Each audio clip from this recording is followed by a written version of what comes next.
A birthday candle. Parents have been putting them on children's cakes for centuries. The parents light the wick, the heat from the flame melts and vaporizes the wax, which is then burned. We expect even young kids to be able to blow out the candles because those flames are not that scary.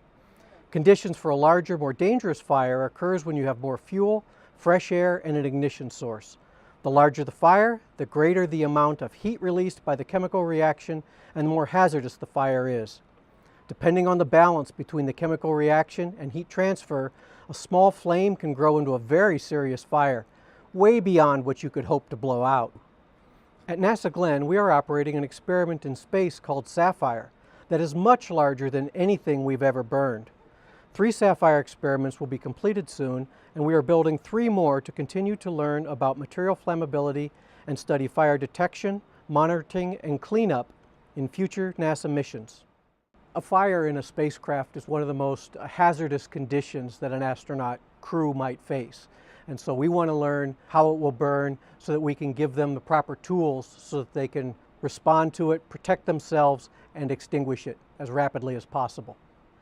In Saffire 1, we were looking at a single large fuel sample, and what we learned was the flame very rapidly reached a steady size and shape and spread rate.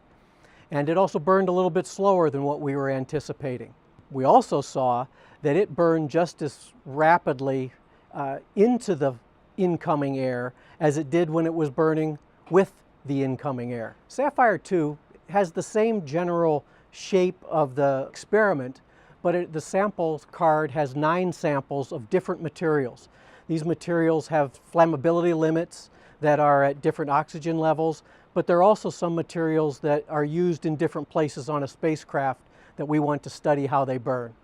Since the very beginning, one of Glenn's strengths has been physical sciences in microgravity, studying how fluid transfer, combustion, is different in low gravity than it is in normal gravity.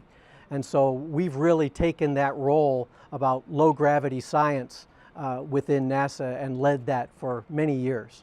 The purpose of this work is to protect a crew from any fire that may happen on a spacecraft. So it's very much supporting NASA's journey to Mars.